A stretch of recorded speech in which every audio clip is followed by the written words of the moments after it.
of the Strategic Resources and Support, or SRS team, which provides operational support for the campus in human resources, information technology, enrollment management, budget and finance, strategic communications, compliance and security, institutional equity and compliance, government and community relations, infrastructure and sustainability, and health and wellness. So just a few things here and there. SRS partners with the academic administration and faculty to support the university's mission of teaching, research, and service. We hope this session today gives you an opportunity to engage in and learn more about the occupational and environmental dimensions of wellness. Please remember to visit the Health and Wellness Summit website for access to presentation slides and handouts as soon as it's back up and running, which is going to be real soon. And we also have a Qualtrics survey on the website to provide some feedback at the end of the session. Following the summit, we will also have recordings of all the presentations available on that website. We're also going to have some time for Q&A at the end of the presentation, so if you have any questions, keep those in mind. And without further ado, please welcome our COO, Pat O'Rourke.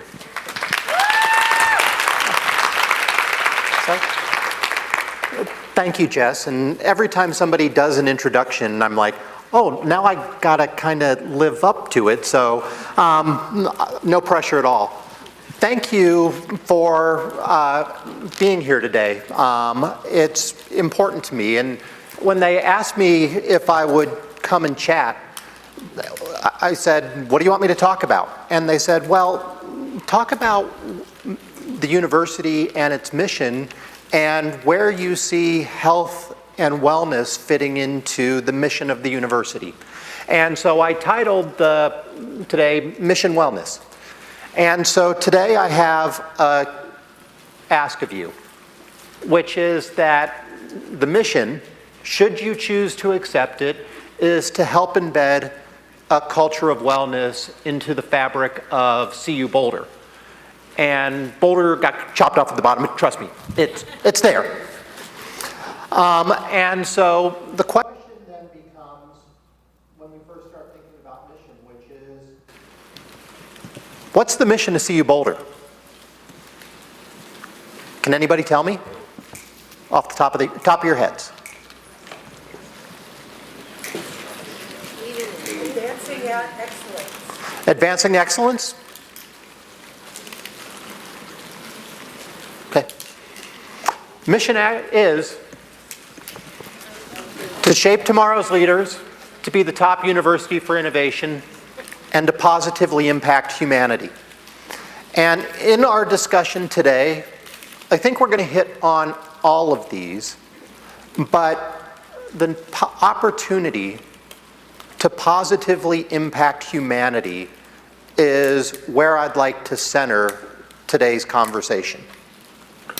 And when you think about the opportunity to positively impact humanity, that could happen in a lot of different ways across this campus. It can happen in our classrooms through the teaching function. And teaching is not just what happens when somebody goes to learn a particular subject. Teaching is the experience that a lot of students have on our campus that brings them skills that will enable them to be able to work in the future, to be part of a multicultural environment, and to bring skills to conversations at a time when our discourse in society is often challenged. And so part of what the teaching function does to positively impact humanity is to think about concepts of health, of equity, inclusion, sustainability, those things that are not just what you take away from a particular class, but are the things that you take away that allow you to be able to function well within a society. And I'm really excited about the opportunities that we're going to have to think about how we embed health and wellness into our curriculum as we move forward, so that we're building that as a skill for students to come away from the campus with.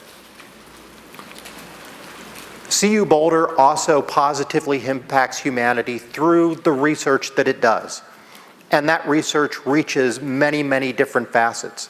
Some of it is directly what we would think of as traditional health related, such as what happens over in BioFrontiers.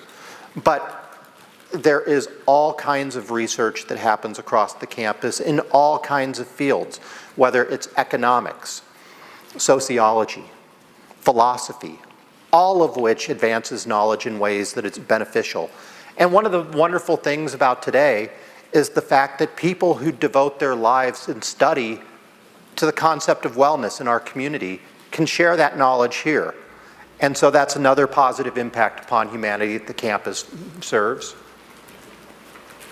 But then I also think about positively impacting humanity in the community that we create. When we form a community here, we have the opportunity to be able to build social bonds and to connect people in ways that are meaningful and important.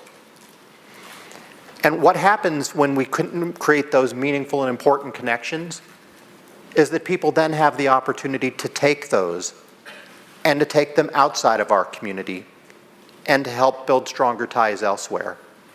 So what begins on this campus ultimately moves forward in a way that gives us progression and progress.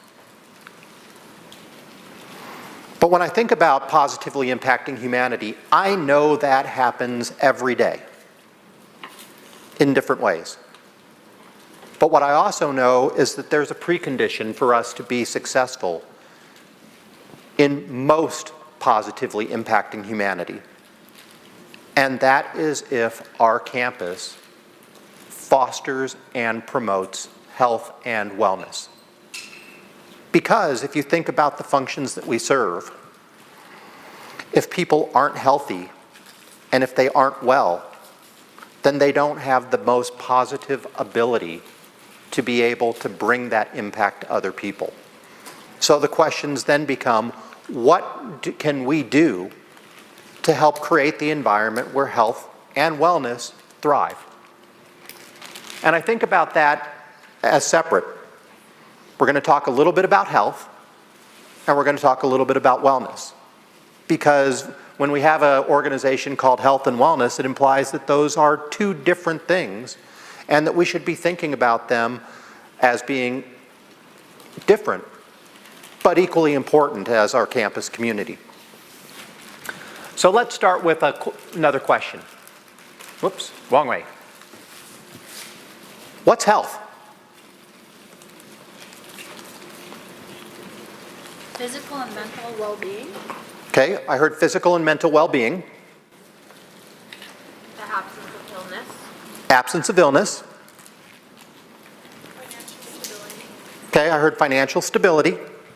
So, all good thoughts. I'm going to walk you through a little bit of a journey, though. So, as Jess just said, health has been defined in some quarters as the absence of any disease or impairment.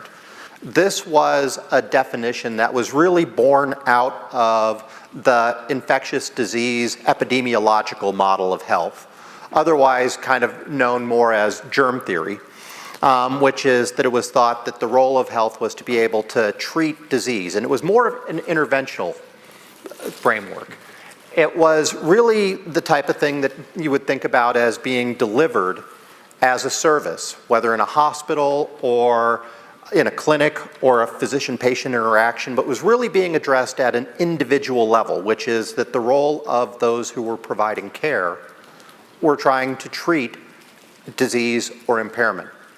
That's a model that had a lot of prevalence in really the early 1900s through about the 1970s as the commonly accepted definition. And it was the model that existed when places like Wardenburg Health Center was first built back in 1958. And when you look at it, it's pretty amazing because there's no other buildings around it. And it just shows how much the campus has changed and how much things have shifted over time. And at that point in time, we really looked at it and said, we're really doing a wonderful job of promoting health, When people are sick or injured, we treat them. But things have evolved. And so moving forward, I really like a definition more that's grounded in a social and ecological theory of health. And this is a definition that was put out by the World Health Organization as to what health means, which is health is a state of complete physical, mental, and social well-being, and not merely the absence of disease or infirmity. And what I like about this definition is that rather than focusing on the absence of something, it talks about trying to positively affect a state of physical, mental, and social well-being. And each of those dimensions is important in our health conversations. So if you think about our campus, we do have health services. We have places where people can come and seek treatment when they have a physical need. For a long time, we thought about that as addressing the needs of our student population. But we experienced a fairly dramatic shift through the pandemic where our campus looked to us more to help protect the health and safety of our population. And when you think about the services that are even available for faculty, staff, and students over at Wardenberg now, things that are like acupuncture, which, by the way, I've had it, it's great, and chiropractic, physical therapy. We have ways to attend to the health of our community, but it's not just located there. If you think about some of the things that HR does for existence in making sure that we have health plans, prescription coverage, other things to be able to address physical health, that's important and part of our equation. We also have been paying attention to mental health. And when I went to college, and it was a long time ago, there wasn't the same focus on mental health in our community. I'm extraordinarily, and I can't tell you, grateful for the work that gets done by people in CAPS and OVA and FSAP. And we now have people able to access academic live care if they need to seek a remote option. But the fact that we are trying to address the needs for mental health in our community is profound and important. And those needs keep growing. But I also want to be reflective of the fact that if we're really thinking about this and trying to achieve a greater state of health in our community, we can't just be thinking about it in a clinical and treatment model. We have to be thinking about what are the tools that we can help embed within our community that help people get the care that they need before there's a clinical need. And so I'm grateful for the work that's being done to think about where we can intervene and where we can embed people. And what I'm going to ask all of you as we progress through this talk together is to think about how you can help support those who are in your world as well, because that support is important. And then in the social dimension, we know that as human beings, we are social.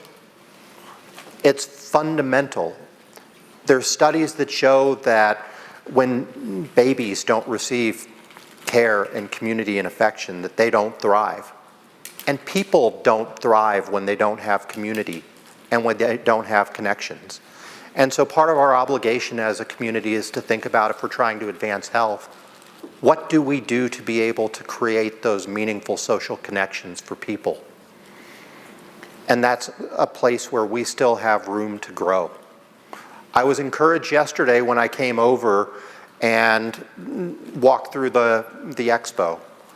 And the very first table that I went to was the table where people were signing up for affinity groups on campus, because that serves as an important means for people to be able to find connection. And so I'm really happy that we're moving forward because we haven't done enough in that area. I'm excited about the work that our engagement champions are going to be doing to respond to some of the results that we saw in our engagement survey. Because what we saw in a post-pandemic world is that a lot of people within our community don't feel as connected as we hope that they would. And so we have work to do there, but creating those social bonds for students, faculty, and staff is crucial if we're going to be able to achieve a greater degree of health than what we have now. But here's the definition that I borrowed from the Institutes of Medicine, which is that health then becomes what we as a society, and I think about CU as being a society in and of itself. It's what we do collectively to assure the conditions for people to be healthy. And there's some important words that are in there. First, it is something that we do collectively. No one person can help us achieve health in our community. No one office can help us achieve health in our community. It's something that we have to promote together. And the other language that I think is important here is that we can't guarantee that people will be healthy, but what we're trying to do is create the conditions where that can occur. And so we have to ask, how do we do that work? Earlier today, we talked some about the campus's signing of the Okanagan Charter. And with that, we've made a commitment to be a health-promoting university. And when you look at it, the commitment is not that you will have a certain number of counselors, that you will have a pharmacy, that you will have the ability to give flu shots. That's not the commitment. It's that we will create campus cultures of compassion, well-being, equity, social justice, and that we will work to do things like address the ecological, social and economic sustainability of our communities and wider society. It's not about health services as it is what we do together to be able to realize this vision. And as we do so, it's going to require us to have some very difficult conversations. Because when you think about health disparities, there's indexes that are really called the social determinants of health. It's a framework that has been put out by the Institute of Medicine, where they talk about the things that affect health. It's not so much whether or not people are exposed to disease, it's the systems in which they live. And we have to confront the fact that the systems that we have are not always equitable, and that they have arisen from historical injustices and structural systemic deficiencies. They are not accidental. They have become the result of us not attending as a society to things that impact people. And so if we're going to address health in our community, we have to be willing to address these questions and not look at it and say, if we added another counselor, that we would have health in our community. If we expanded our pharmacy coverage, we'd have health in our community. It starts with our collective conversations and willingness to be able to say, this is something to which we must pay attention. And that means, first and foremost to me, that our inclusion work on campus must continue. I chose this image intentionally, which is sometimes you see pictures of pieces being fit within a puzzle. But when I see that, it has the feeling of we need to make somebody fit into what we want them to be. What I want to spend more time thinking about is, what's the individual piece? How do we work to be able to find ways to create inclusion in our community that meets people and respects them for their own identities, their own contributions, and their own value? Because that gives us the greater degree of being able to provide that mental and social dimension of health that will enable them to be healthier individuals. When I look at this quote from Dr. King, He talked about, of all the forms of inequality, injustice in healthcare is the most shocking and inhumane. And he was talking about healthcare itself. And that's not surprising when you think about the timing in which this was said, because that was still in that period of time where we were working in that infectious epidemiological model that focused on treatment. What I would say now is that I could take healthcare and just shorten that to health, which is that of all the forms of inequality, injustice in health is shocking and inhumane. And in order to be able to address that, we have to be able to look at what causes those disparities in health, to approach it from the perspective of those who have been denied health in the dimensions that we've talked about, and be willing to say those are the areas where we have to focus time, energy, and attention.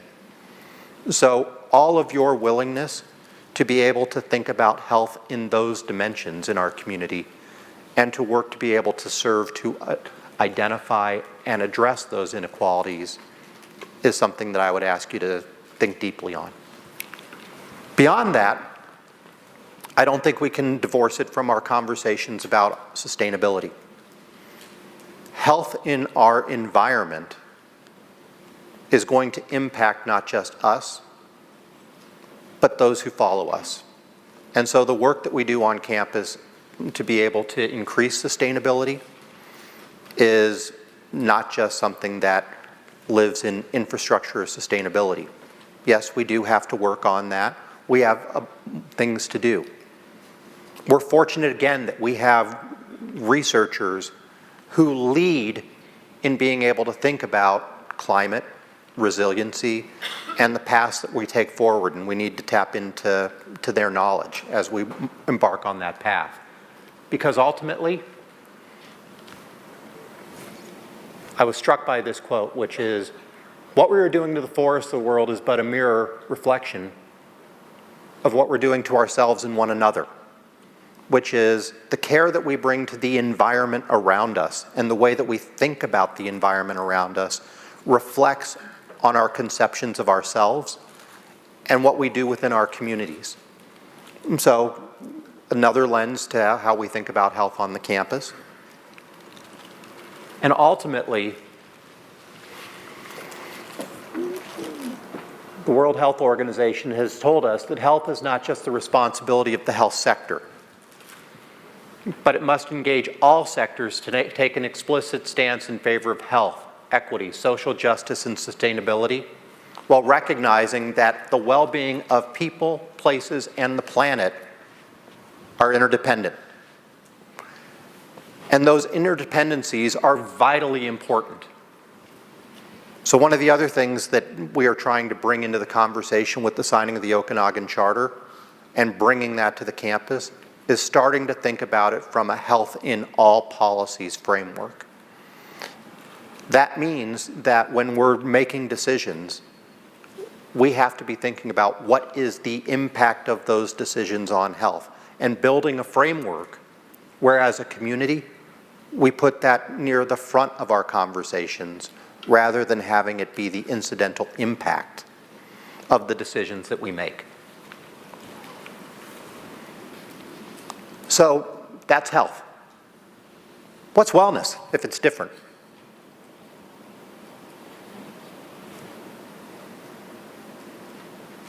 Anybody?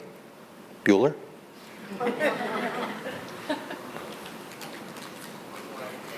Jason?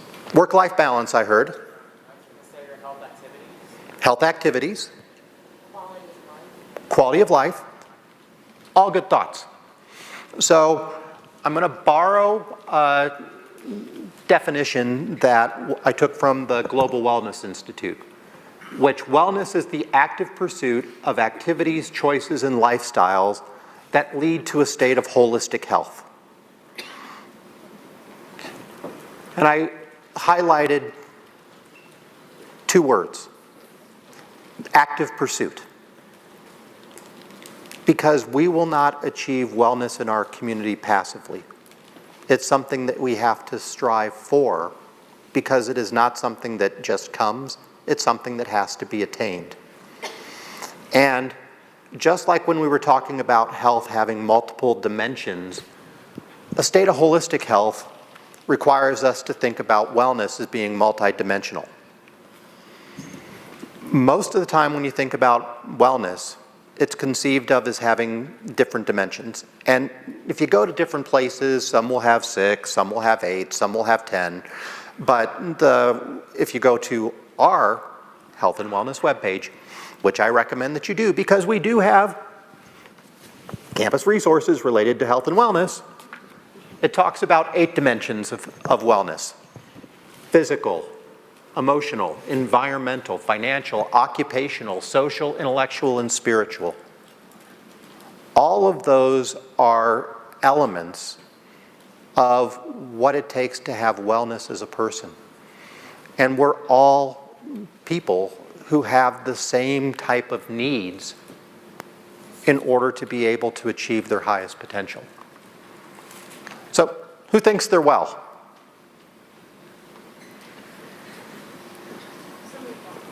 Yeah. Who says, I'm not sure? All right. So I go back and forth. Some days I feel pretty well. Some days I'm like, not so great. Want to find out?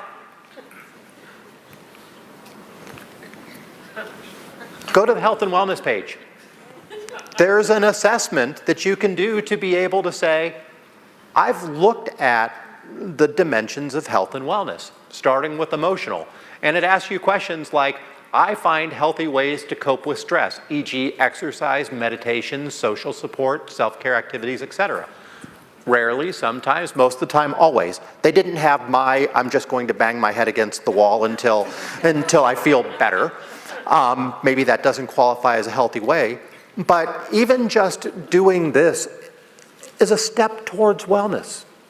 Because if you don't actually think about the different ways that this dimension manifests itself, then you can't actually say, what would be my strategies for thinking about my own wellness differently? And so I'd encourage you to think about this, because even if you don't like the score, and it's not a competition, but it's information, and it gives you the ability to do some introspection about those things that might matter to you on your own wellness journey. Because I think of wellness, and this also comes from the Global Wellness Institute, is that wellness in many respects is an individual pursuit. That people have a self-responsibility to care for and to foster their own wellness. But it would be a cop-out for me just to say, well, everybody here, take care of yourselves. Because there are also the fact that our wellness is significantly influenced by the physical, social, and cultural environments in which we live and work. And so that as a community, we have an obligation to each other and to ourselves to think about those environments and what we can do to impact them. Once again, we're not alone in this discussion. On this campus, who's heard of the Renee Crown Wellness Institute? Right. We have world-class researchers in our own community who are focused on wellness and wellness practices. Almost everybody raised their hand and said, I've heard of the Renee Crown Wellness Institute. How many of you have been to their page?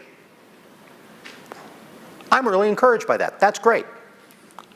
They have best practices. They have opportunities to gain knowledge. They do seminars. And that's just one example of the type of resources that we have in our own environment. We're also working on what we can do to embed wellness across the campus. When you get your CUBT articles, Jess and her team put out things that are mindfulness practices that we can work on together. but I want to think about a few of them. First thing is, this is an opportunity for leadership. And again, I chose this image intentionally.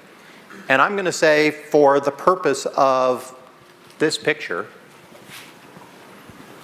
if I'm that unburnt match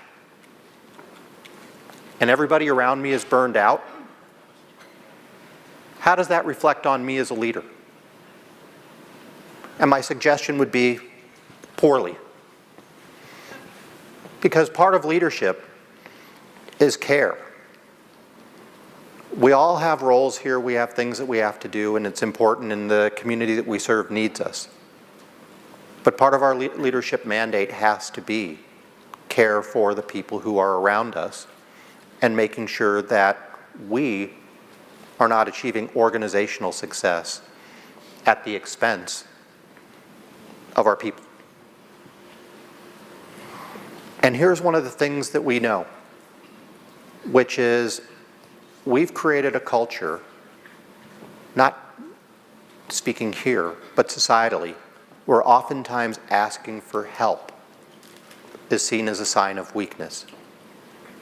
If you wait for people to ask for help, you're missing opportunities to positively impact them. What do you do to talk to people about their health?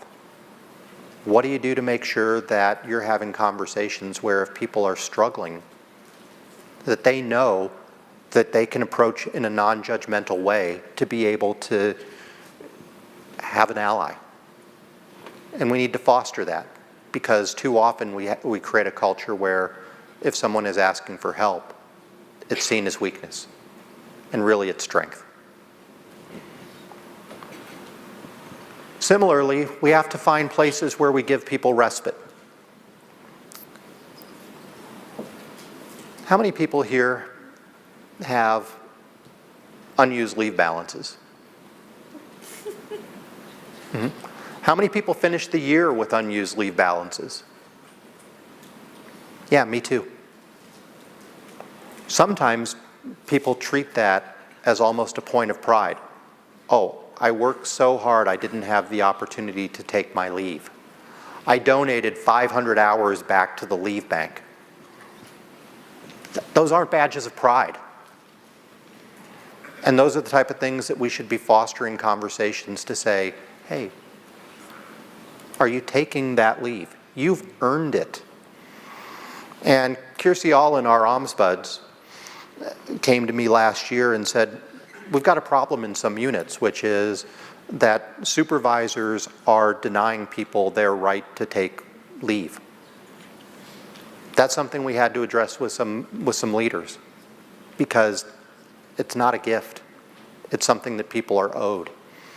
And so please do encourage people to take that leave. But then also make it meaningful.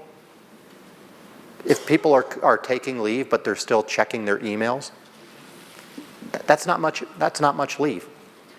So have you thought about cross coverage? How do you make sure that when people are not here, that they can really be gone?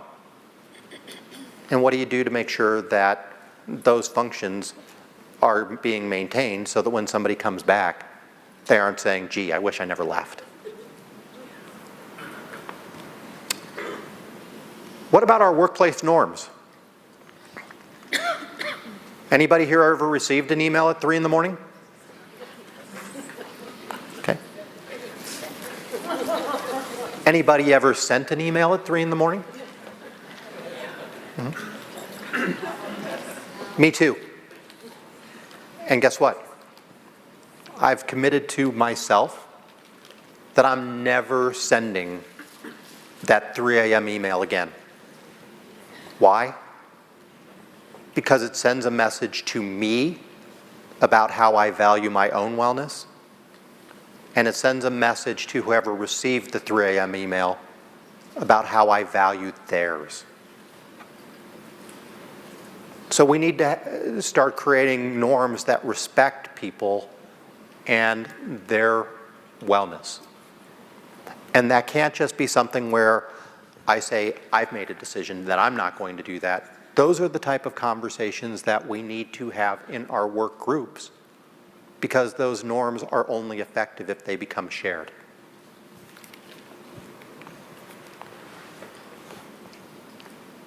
We also have to actually have a conversation about what it is we're trying to achieve. Everybody, well, let me ask you, how many people here would describe your day as busy? Yeah. There's an article that came out last year in the Harvard Business Review that is Beware Busyness. And what it talks about is the fact that we have conflated being busy with doing things that are meaningful. So, what can we do? We can actually talk about how we shift things to create time for people to do work in their units. I'm looking at Ashley. Ashley, the other day when we were in a discussion together, she said, I block my lunch. That's my time. Too many people don't. In your units, have you created time for people to be able to work and not just to have the pressure of going from one meeting to the next? And I feel like a hypocrite when I say that, because a lot of times I go from one meeting to the next. But we're not going to fix the busyness trap unless we're actually attentive to and say this is something that we have to address. And one way that we can do that is by thinking about what's on your plate. And I chose this image intentionally. I could have chosen chicken nuggets, cheeseburgers, and hot dogs. And I love me some chicken nuggets. But the reason I chose this is this plate is full, and it's full of good stuff. A lot of people here have very, very full plates, and it's good stuff. But you can't do all of it at once. So when was the last time you had a conversation with somebody where you said, what can I take off your plate rather than adding to it? Because we have a culture around here that is additive. We are always saying, well, we have something else that we have to do. We have to put something here. And we don't ask the question often enough of, what can I take away? What would be meaningful to you? And I'm going to break my arm patting myself on the back for 1 second, and only 1 second, which is a few weeks ago I was having a conversation with Ellen Pomeroy, who is sitting back there, and she had some challenges. And I said, Ellen, is there anything we can take off your plate? And she said, yes. And she said, we've got this thing coming up, and it would be great if we could push that back a month. And we did. And the university did not end. So we haven't had enough conversations like that to be able to say, okay, how do we make sure that in the world in which we're finding ourselves, that we're giving each other grace to be able to effectuate the type of culture that we want to be a part of that respects people and respects their wellness. And ultimately, I would end with this. The slide says, be kind to others, be kind to yourself. And what I would suggest to you is that this slide is upside down. Where I would ask you to begin is by saying, be kind to yourself. Because if you can't be kind to yourself, can you truly be kind to others? And if we start with that, giving ourselves grace, being kind to ourselves, being kind to others, then our environment becomes better. People feel more valued. And actually, I shouldn't say they feel more valued, they are more valued. And who knows? Maybe it takes a few steps off campus and the person who was in an atmosphere of kindness goes to Whole Foods and they're kind to somebody. And then somebody else is kind to somebody else. And then the next thing you know, we've actually done what we said we wanted to do with the mission of the University of Colorado, which is, even in a small way, every day, we've positively impacted humanity. So with that, what I'm hoping, in some small way, that we can say that if we do what we've described today, we'll help to have accomplished the mission and created better wellness in our community. Thanks for letting me chat with you. And I know that they said that I would take questions, so hit me.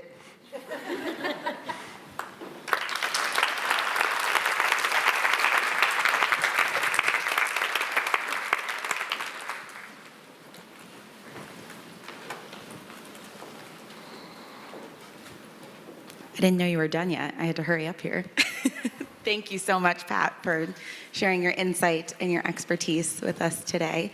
The website that was referenced a couple of times is back up and running. So please feel free. Yes, round of applause. Is back up and running, so please feel free to check that out. Please also use that to submit the survey for the sessions that you attend today. The more sessions you attend, the more prizes you have chances to win as well. We also can take questions through Vimeo, so those of you that are watching this from wherever you are, we can answer questions from you as well. Do we have any questions here in the room? I can bring this around.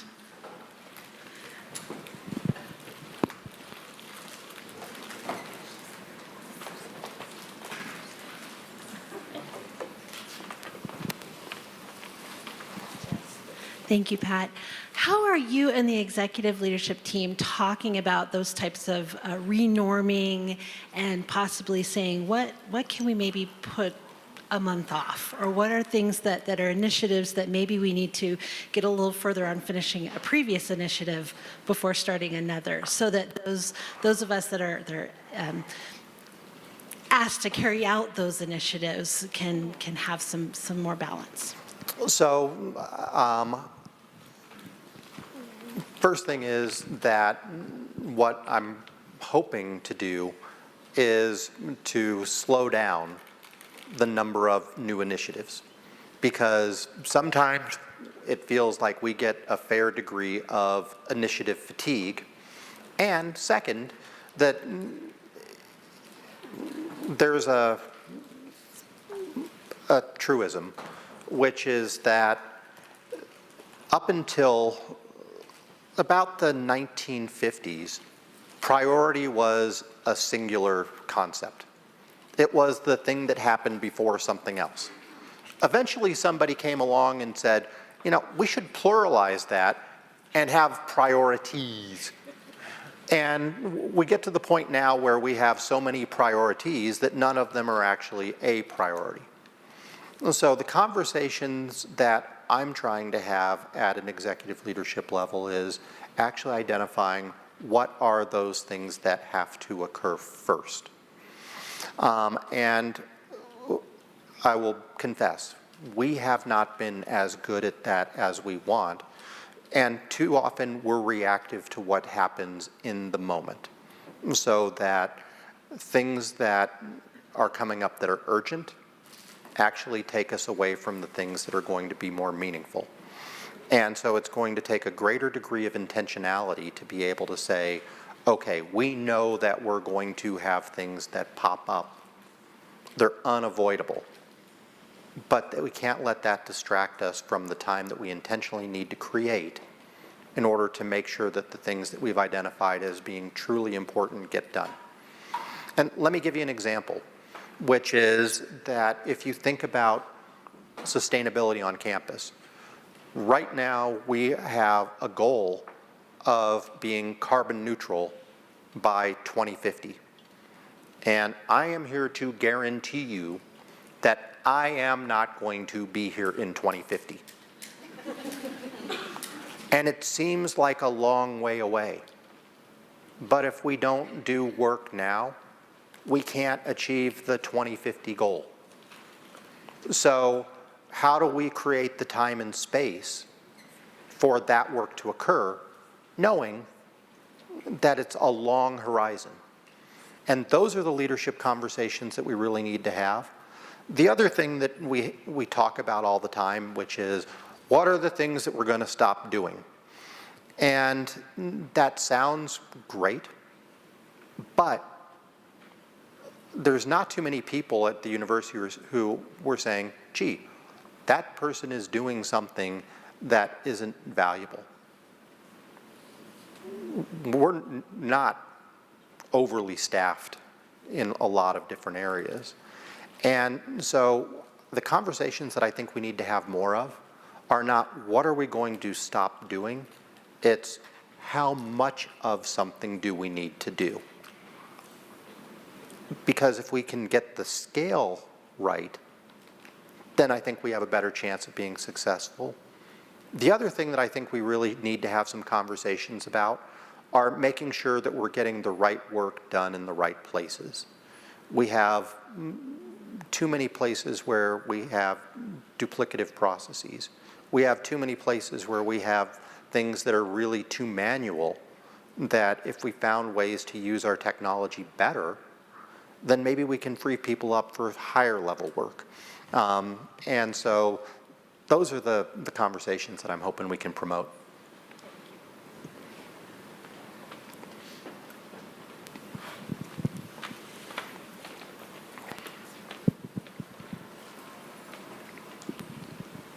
Okay, I hope I'm not going to upset anybody here. I'm wondering, why don't we make certain, especially mental health trainings required for everyone on campus? I think CU refers to it as PPP, but it's the question, persuade, and refer mental health idea that if you see somebody struggling, you ask them a question, you find out where they're at, and if they're struggling, you help persuade them and help refer them to someone who can help or a service that can help. I know a lot of people may be struggling and they don't know how to ask for help.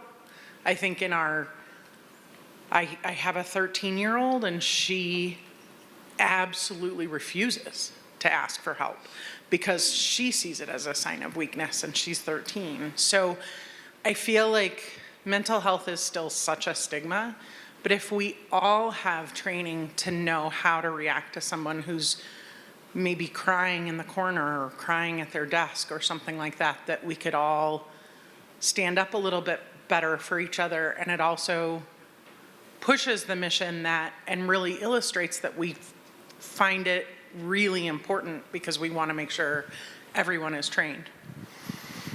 So I appreciate the question. And there's a couple things that I would add, which is what you said resonates with me. I went through a period in my career where I was significantly clinically depressed. And if someone didn't help me, I wouldn't have gotten better.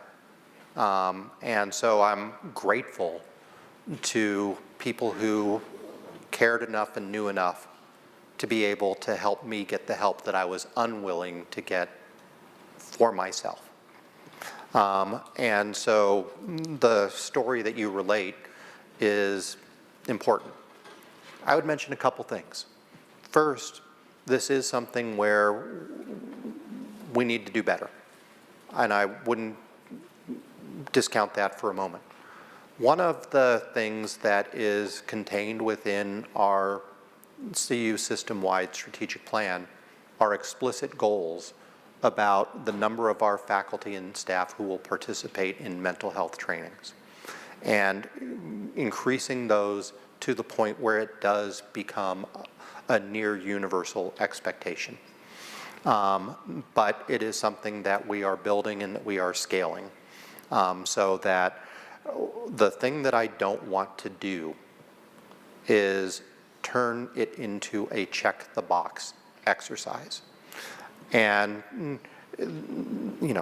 that doesn't work. Where if it's people going through, I have to go and take this training because otherwise, I can't use my P card. Now, I know we wouldn't tie P card to mental health training, but you get the point.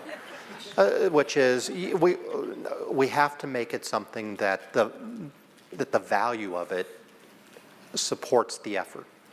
And so that to me is the place. I will tell you one thing, because we do have, as you know, some required mental health, or not mental health training, some required trainings. And when I was down at the system office, I was in the general counsel role, and we were working on the training for the discrimination and harassment module. And I was going back and checking language so that it looked like in 1 year that I had taken the mandatory discrimination harassment training and passed it 12 times. And I just could picture somebody looking at my HR record and being like, why do they keep making him take the discrimination and harassment training? So we need to get it right, but it is something that we need to create as an expectation, but one that is backed with purpose.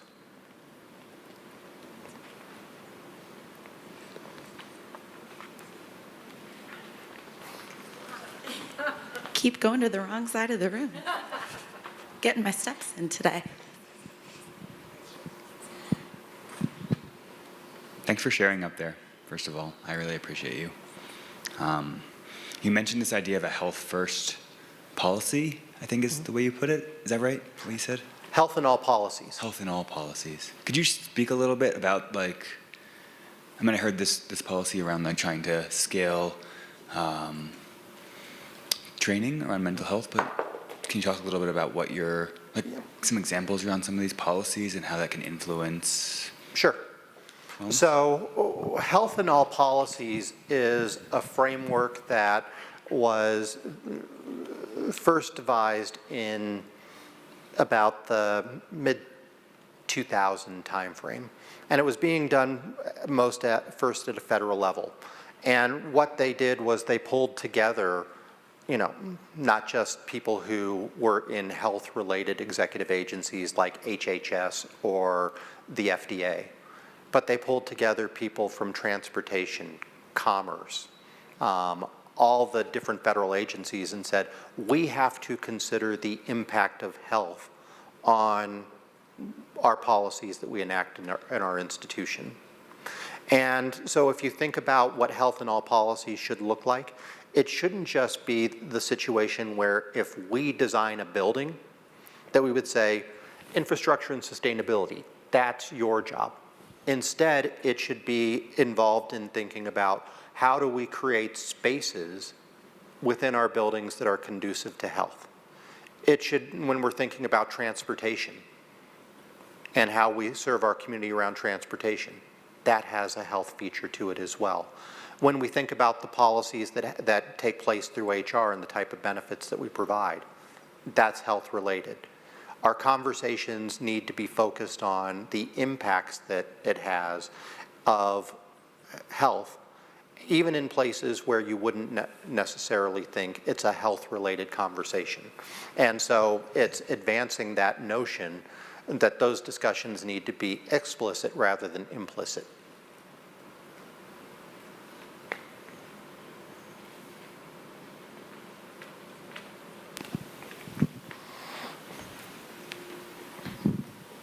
Hi, I was just wondering about, since COVID, we have a lot more people who are remote or hybrid and not here on campus, and I'm just curious as to your thoughts on, what is the biggest challenge for health and wellness for people who work here but are not physically here, and how to overcome that?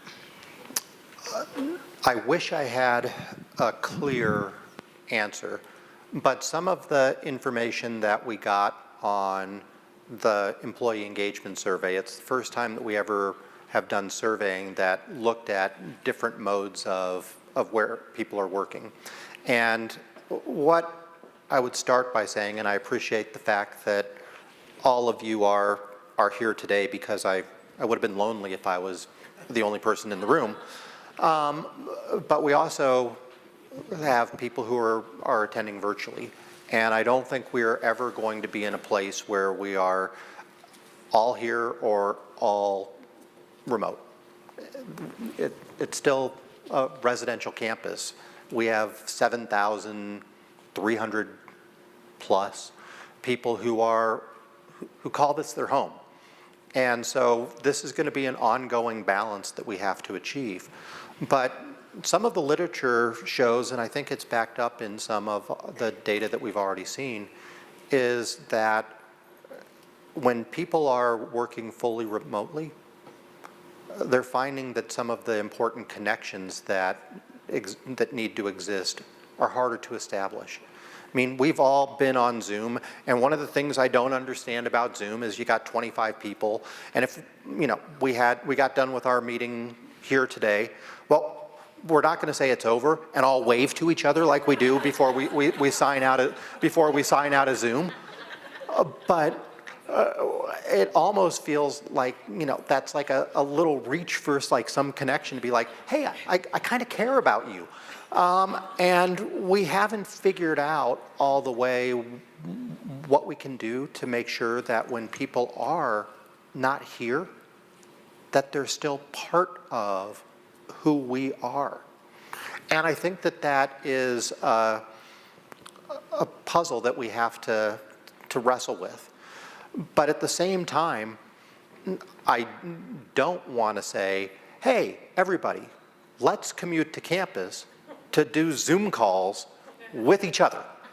That sucks. So the question for me is, if we're asking people to come here, are we doing it for things that are meaningful and that actually are related to advancing their mission in the university? And if the answer to that is yes, then we should continue to foster that. But we have to be intentional about how do we reach those people and provide community for those who may not be here. And we haven't cracked that yet, but it's something we have to do better.